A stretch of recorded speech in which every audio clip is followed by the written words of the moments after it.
요즘은 드물지만 가끔 정전이 일어날 때가 있습니다. 정전이 발생하면, 특히 깜깜한 밤중에 정전이 발생하면 세상의 모든 것이 일순간에 멈춰버린 느낌을 받습니다.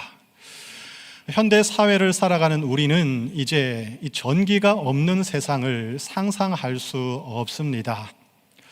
그런데 만약 이 세상에 음악, 이 노래가 사라져 버린다면 어떻게 될까요? 세상은 너무나도 삭막하고 적막한 세상이 되고 말 것입니다. 우리 인간의 삶에서 이 음악이 차지하는 위상은 실로 엄청납니다. 음악에는 어떤 신비한 능력이 들어 있습니다.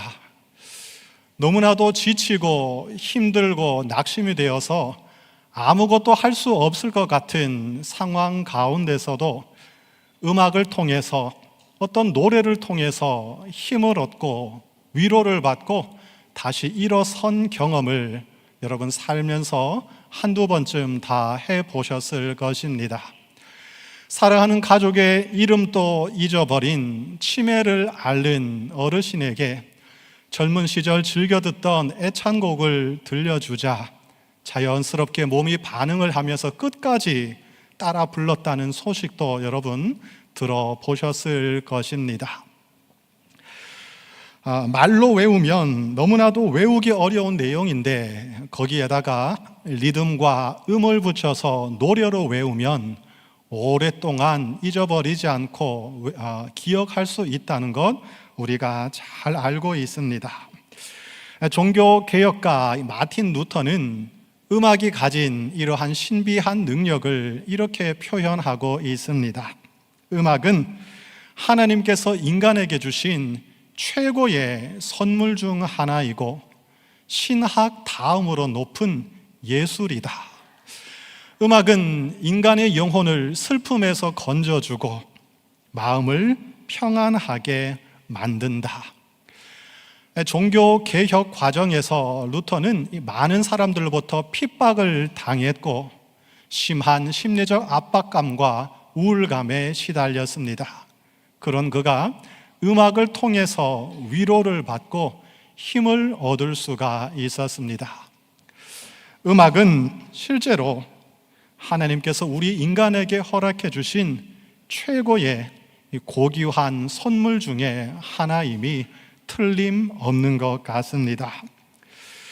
그런데 이 음악은 우리 신앙생활 안에도 또 교회 안에서도 결코 빠질 수 없는 중요한 자리를 차지하고 있습니다.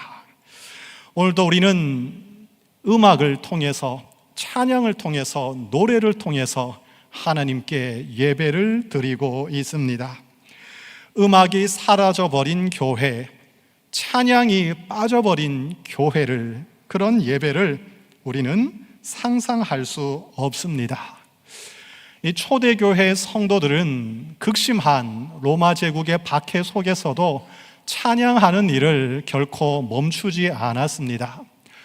주후 112년경에 소아시아의 비티니아의 총독이었던 플리니우스라는 사람이 로마 황제 트라이아누스에게 보냈던 이 친서가 발견이 됐습니다. 이 문서는 당시 로마 제국이 초기 기독교인들을 어떻게 바라봤는지 정보를 담고 있다는 점에서 우리 기독교인에게는 아주 중요한 문서로 취급을 받고 있습니다. 그 편지에서 그는 이렇게 기록을 하고 있습니다. 그들은, 여기서 그들이란 바로 그리스도인들을 의미하는 것이죠. 그들은 동트기 전 특정한 날에 모여 그리스도를 신으로 섬기며 그를 찬양하는 노래를 서로 번갈아 부르는 습관이 있습니다. 이 플리니우스라는 총독의 눈에 비친 그리스도인들은 함께 모여서 이 예수 그리스도라는 인물을 신으로 섬기면서 그 하나님, 그리고 그분의 아들 예수 그리스도께 계속해서 찬양을, 노래를 부르는 습관이 있다, 이렇게 비쳤던 것입니다. 그리스도인들은 초대교회부터 찬양을 불렀습니다. 그 이전에 구약시대의 이스라엘 백성들도 광야에서, 성전에서, 그리고 그들이 어디에 있든지 하나님의 위대하심을 노래하며 찬양을 올려드렸습니다. 엄밀하게 말하면 찬양이라는 단어와 찬송이라는 단어는 서로 다른 의미를 가지고 있습니다. 학자마다 설명하는 방식이 다른데 일반적으로 그냥 쉽게 생각하면 이렇게 우리가 정리를 할 수 있겠습니다. 찬양은, 영어로 praise는 하나님의 성품과 하나님께서 행하신 일들을 높여드리는 인간의 모든 경배의 행위, 인간의 모든 행동들을 일컫는 좀 더 포괄적이고 넓은 의미의 단어입니다. 그러니까 말로 하든지 글로 하든지 몸으로 하든지 어떤 행동으로 하든지 삶으로 하든지 하나님의 성품과 하나님께서 행하신 그 놀라운 일들을 경배하며 높여드리는 그 모든 인간의 행위를 가리켜서 우리는 찬양이라고 할 수 있겠습니다. 반면 찬송은, 영어로 hymn, 이 찬송은 곡조 있는 찬양입니다. 즉 인간의 목소리 또는 악기로 가사와 멜로디에 마음을 담아서 하나님을 높여드리는 찬양이, 곡조 있는 찬양이 바로 찬송이라고 쉽게 생각할 수 있겠습니다. 그러니까 찬송은 음악으로 드리는 찬양인 것입니다. 오늘 설교에서 저는 이 찬송에 관해서 주로 말씀을 드리겠지만 찬양과 찬송을 특별히 구별하지 않고 그냥 섞어서 그렇게 사용을 하도록 하겠습니다. 여러분 그냥 그 말뜻을 이해하시고 양해해 주시면 감사하겠습니다.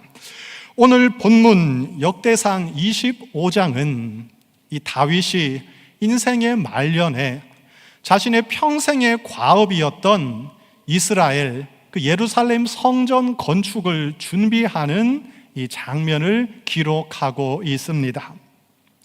다윗은 하나님을 사랑했습니다. 하나님을 너무나도 사랑해서 자신의 평생에, 자신의 당대에 성전을 건축하고 싶었습니다. 그러나 하나님께서는 다윗에게 너는 안 된다 말씀하셨습니다. 서운했지만 하나님의 말씀에 순종해서 다윗은 자신의 당대가 아니라 자신의 아들인 솔로몬 시대에 그가 즉위하자마자 성전을 건축할 수 있도록 모든 인적, 물적 자원을 완벽하게 세팅하는 작업을 시작했습니다. 역대상 22장을 보시면 다윗이 성전 건축을 위해서 물질적인 준비를 하는 장면이 기록이 되어 있습니다. 그리고 23장을 보시면 거기에서는 성전에서 성전 봉사를 할 사람들을 세우는 장면이 기록되어 있습니다.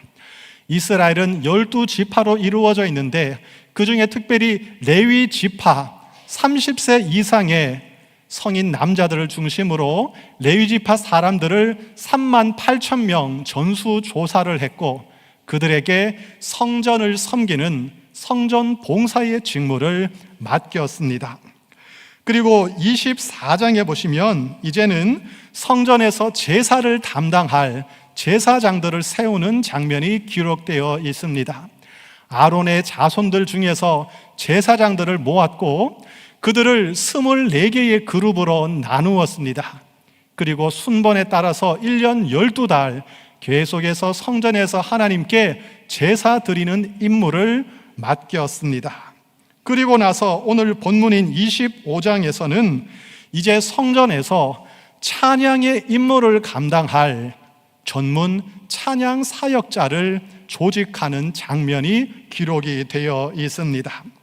다윗은 한 그룹당 12명씩 해서 모두 24개의 그룹을 조직했습니다.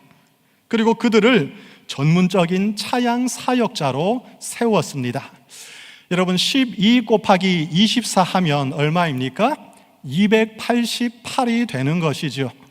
다윗은 이 288명을 세웠는데 이들 288명의 사람들은 일반적인 찬양대원이 아니었고 찬양대의 지도자 역할을 담당하는 리더로 세워졌습니다.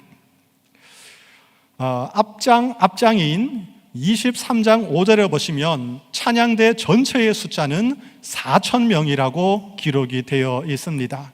오늘날 대형교회 전체 성도 숫자 전부가 찬양대원이었다는 말씀이죠. 엄청난 숫자를 성전에서 찬양하는 찬양대원으로 조직을 했습니다. 무슨 뜻일까요? 다윗은 그만큼 하나님을 찬양하는 일을 중요하게 생각했고 가치 있는 것이라고 생각을 했다는 의미입니다. 구약 성경에서 찬양을 이야기할 때 절대로 빼놓을 수 없는 인물이 바로 다윗입니다. 다윗은 위대한 이스라엘의 임금이었습니다. 그리고 그는 용맹스러운 장군, 군인이었습니다. 동시에 그는 탁월한 찬양 사역자였고 수금을 연주하는 전문 연주가였습니다. 그리고 다윗은 수많은 시편을 짓고 작사하고 작곡했던 작사자, 작곡가였으며 위대한 시인이었습니다. 사무엘상 16장 23절을 보면 당시의 왕이었던 사울이 악령에 시달려서 너무나 고통을 받고 있을 때 다윗이 수금을 타면서 찬양을 부르자 악령이 쫓겨나가고 사울 왕이 회복되었다는 기록이 등장을 하고 있습니다. 사무엘하 6장을 보시면 하나님의 언약궤가 다윗성으로 돌아올 때 다윗은 너무나도 기뻐서 하나님 앞에서 춤을 추며 찬양을 불렀습니다.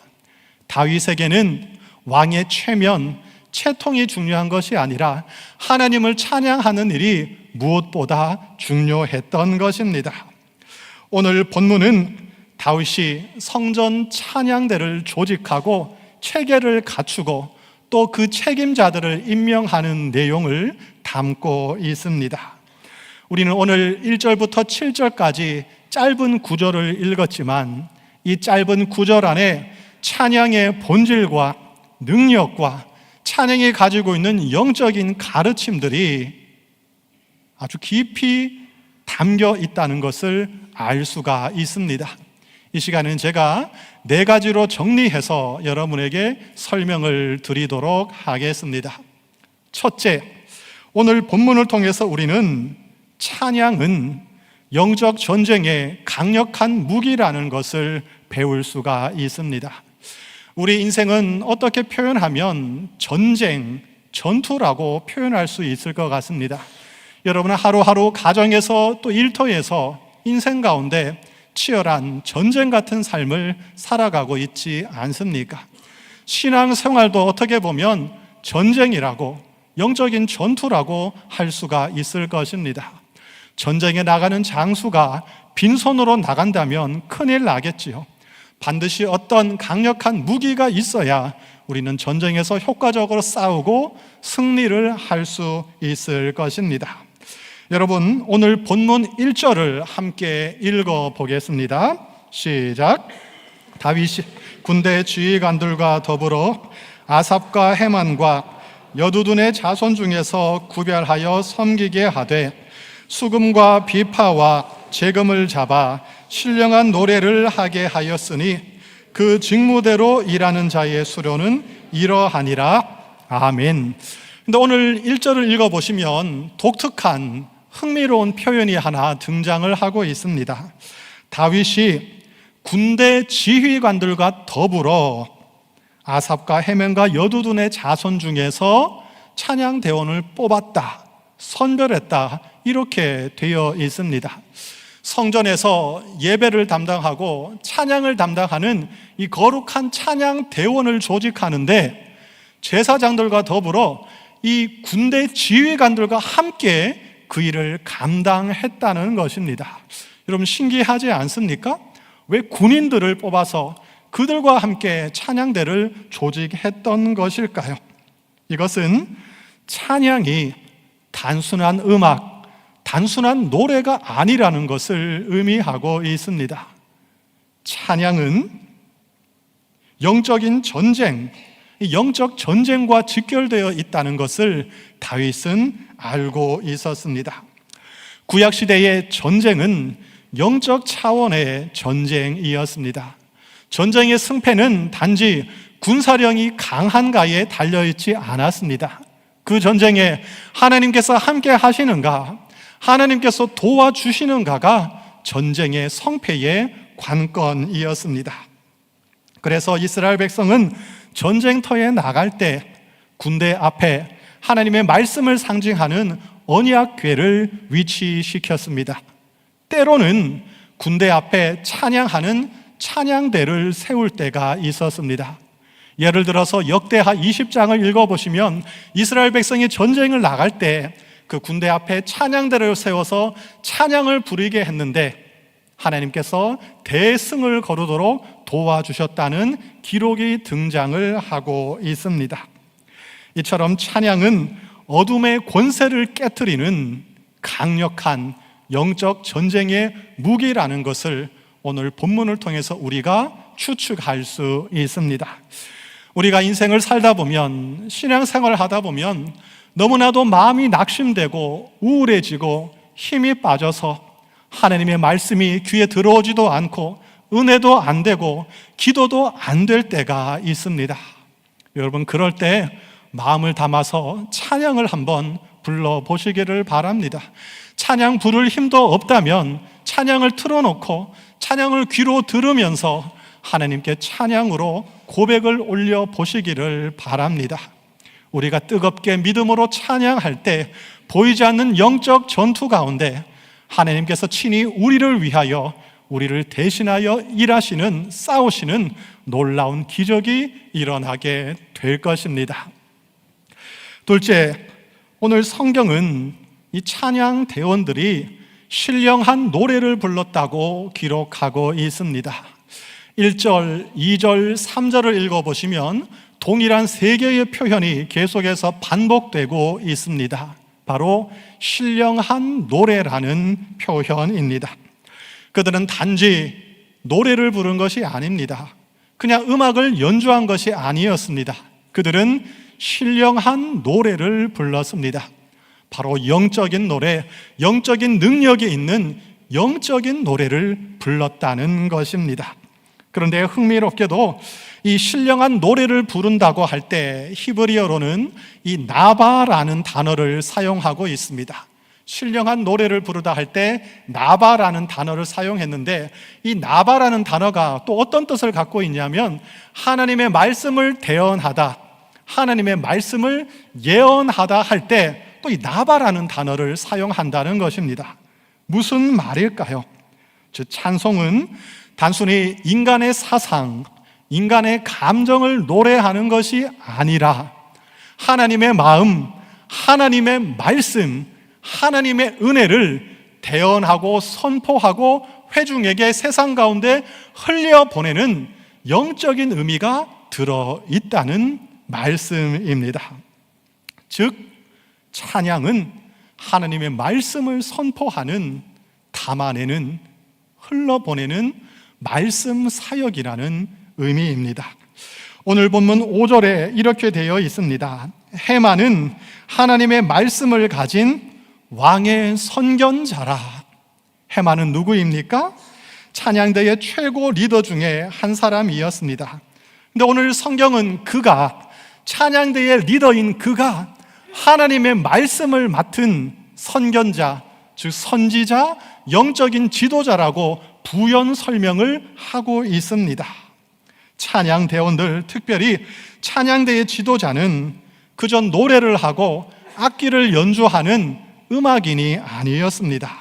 그들은 하나님의 말씀을 듣고 그 말씀을 깨닫고 마음이 감동되어서 그 받은 감동을, 영적인 감동을 사람들에게 흘려보내는, 선포하는, 전달하는 영적인 말씀의 사람들이었던 것입니다.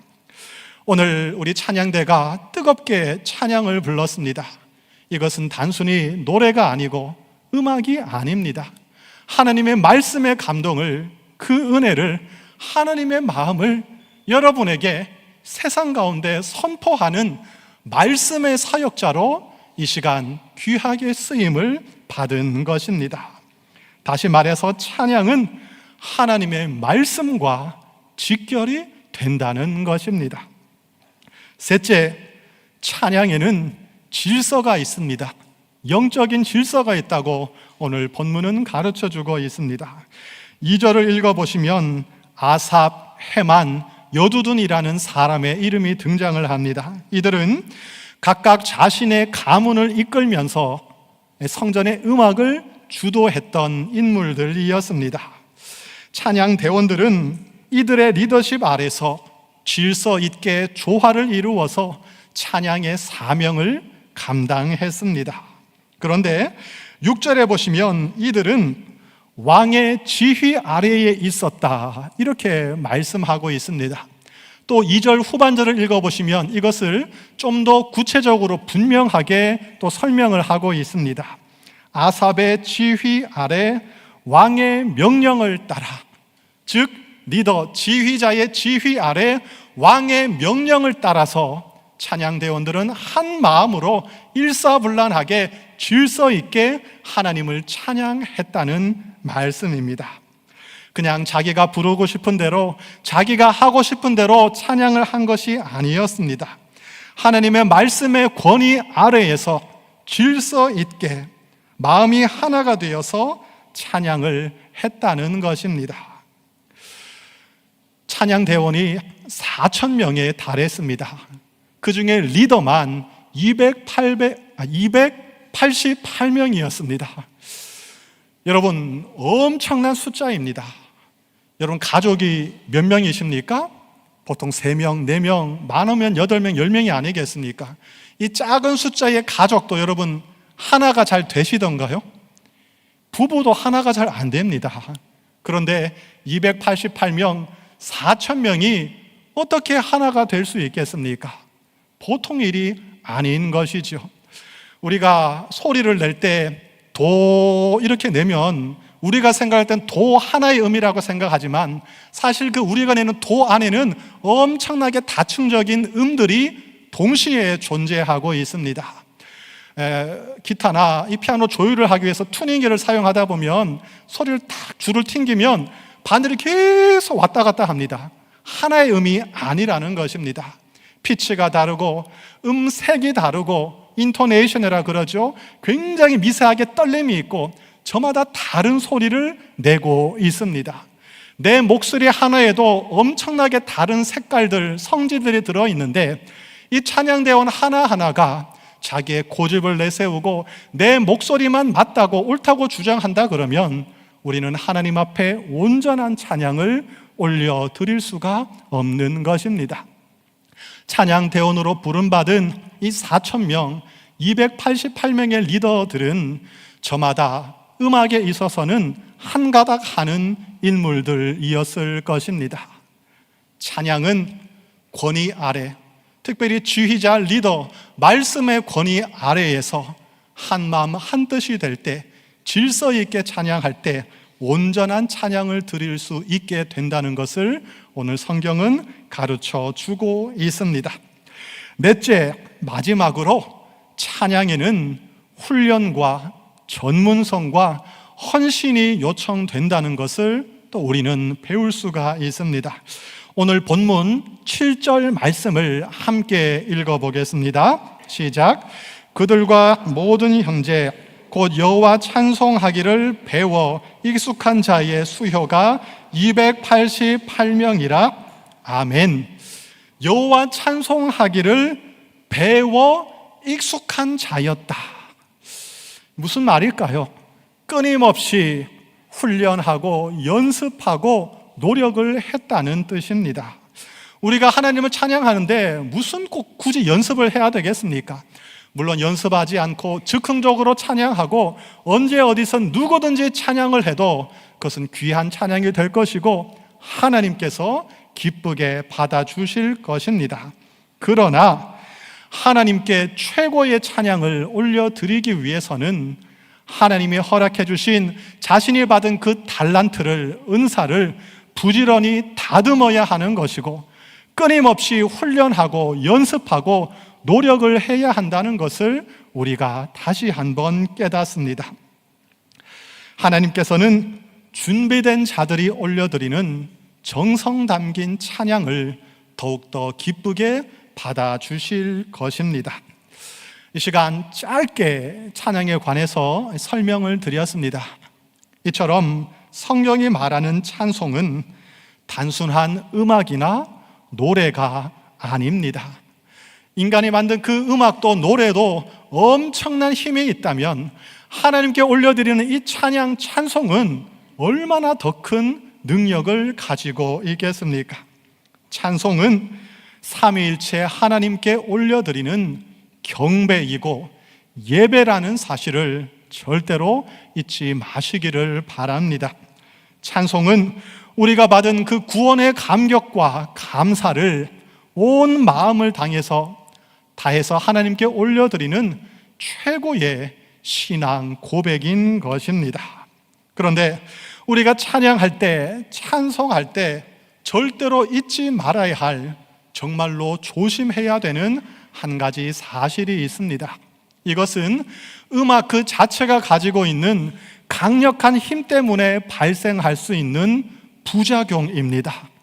음악이라는 것 자체가 엄청나게 힘이 있기 때문에, 강력하기 때문에 우리가 정신을 차리지 않으면 우리가 잘못될 수도 있다는 말씀입니다. 음악은 인간의 감정을 자극하고 흥분을 시킵니다.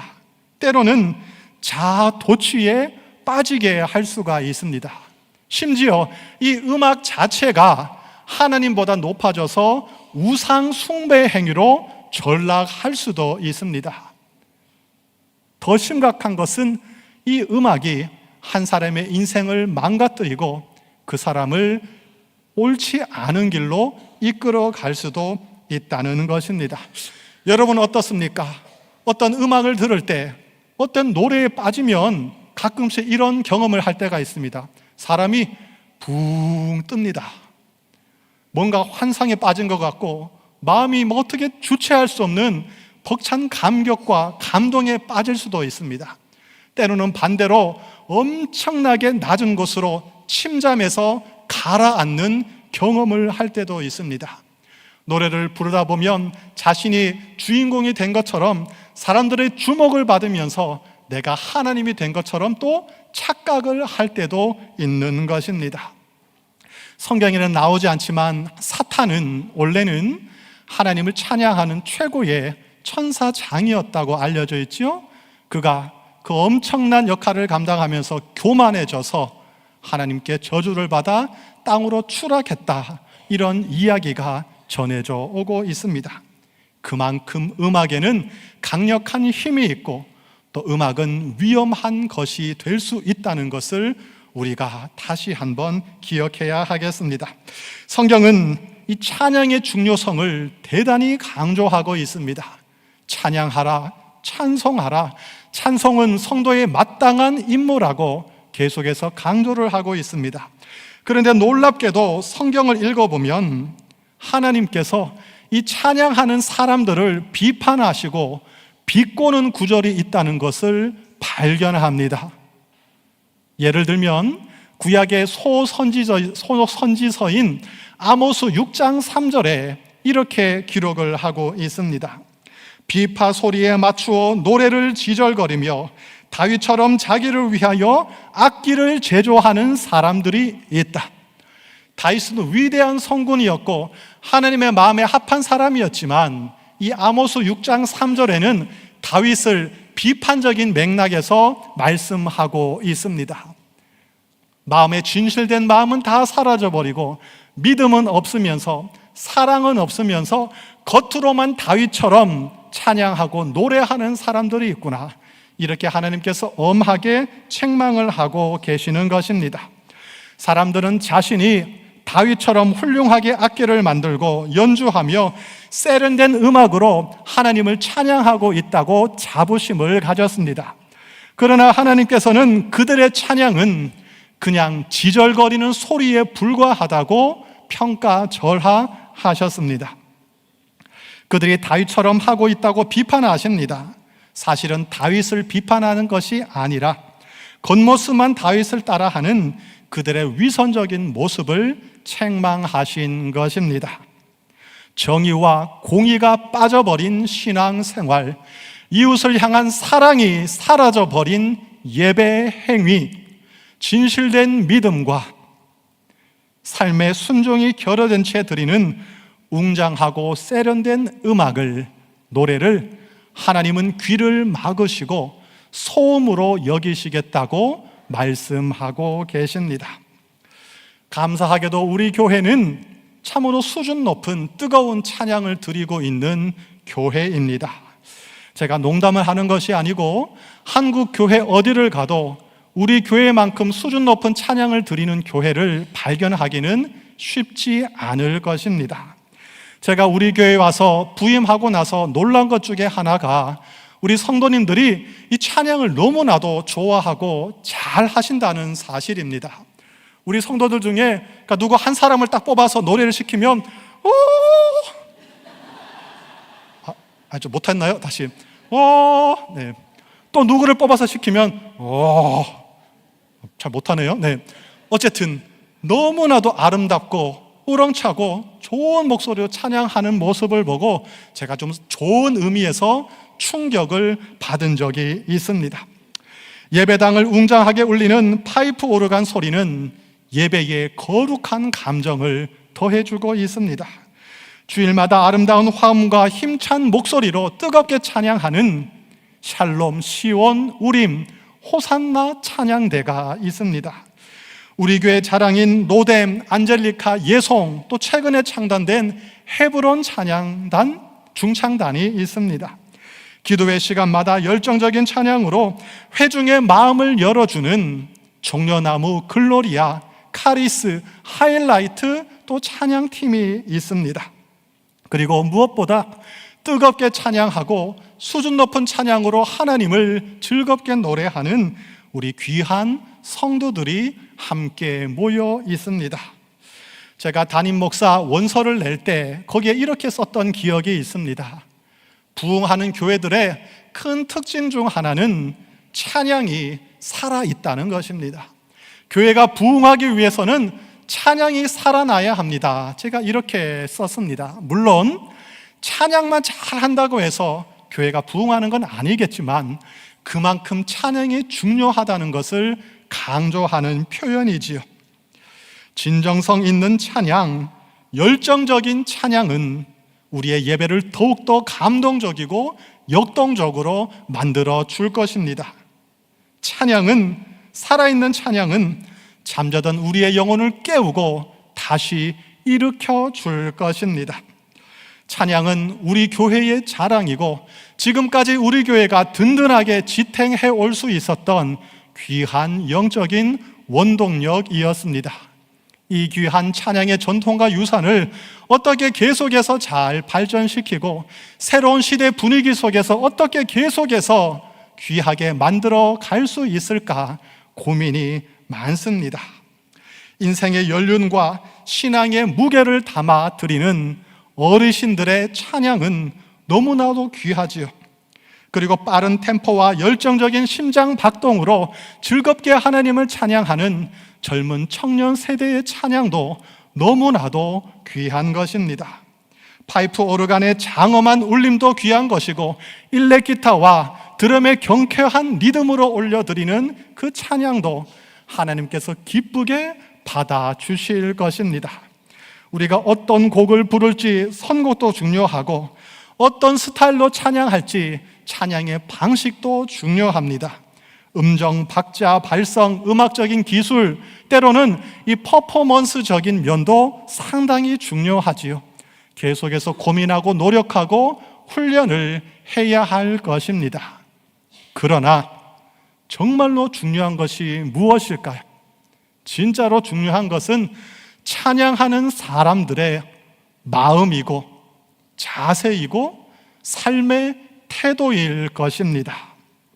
가장 중요한 것은 본질입니다. 찬양은 삼위일체 하나님께 올려드리는 진실한 믿음의 고백이고 하나님께 올려드리는 경배요, 예배라는 것을 우리가 절대로 잊지 않기를 바랍니다. 우리가 온 마음으로 하나님을 찬양하고 경배하고 예배할 때 그 과정에서 부수적으로 우리는 하나님께서 내려주시는 위로와 치유와 회복의 은혜를 누리게 될 것입니다. 근본적으로 찬양은 하나님 중심인 것이고 하나님께 올려드리는 영적인 행위라는 사실을 계속해서 기억할 수 있기를 바랍니다. 우리 믿음의 선배들은 찬양을 가리켜서 곡조 있는 기도라고 했습니다. 오늘도 우리는 찬양을 통해서 하나님께 기도를 올려드리고 우리의 모든 마음을 담아 고백을 올려드리고 있습니다. 여러분, 기도가 무엇입니까? 기도가 진정한 기도가 되기 위해서는 하나님의 말씀에 근거해서 말씀으로 기도를 드려야 하지 않습니까? 그렇다면 무슨 말일까요? 결국 찬양과 기도와 말씀은 서로 따로 떨어진 것이 아니라 하나로 연결되어 있다. 하나라는 것입니다. 오늘 우리는 하나님께 예배하고 있습니다. 예배 가운데 우리는 찬양하며 기도하며 말씀을 선포하고 듣고 있습니다. 이 모든 것은 하나이고 하나로 연결되어 있습니다.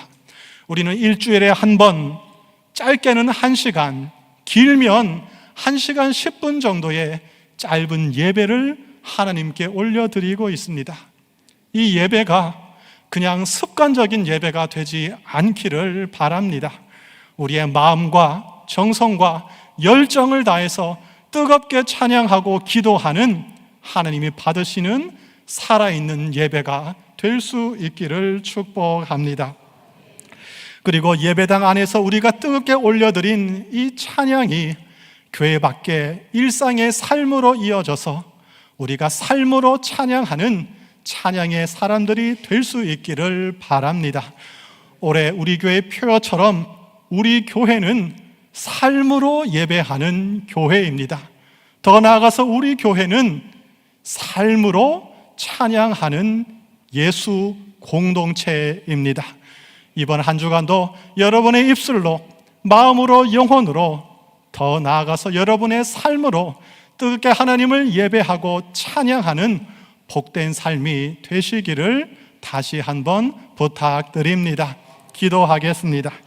전능하시고 자비로우신 하나님 아버지, 우리에게 음악이라는 아름다운 선물을 주시고 무엇보다 음악을 통해서 삼일체 하나님을 찬양할 수 있는 특권을 허락해 주시니 감사합니다.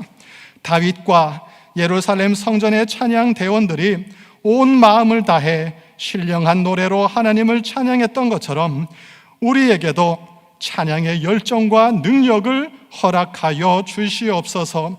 우리 교회의 모든 찬양대 중창단 찬양팀 위에 성령의 기름을 부어 주시옵소서. 모든 성도들이 함께 하나님을 찬양할 때 하나님의 말씀이 살아 역사하며 어둠의 권세가 떠나가는 은혜가 있게 하여 주시옵소서. 우리 교회가 온 세대를 뛰어넘어 한 마음으로 뜨겁게 주님을 찬양하게 도와주시고 예배당에서 드린 찬송이 삶의 찬양으로 이어지도록 인도하여 주시옵소서. 우리의 찬양 받기에 합당하신 예수 그리스도의 이름으로 기도드립니다. 아멘.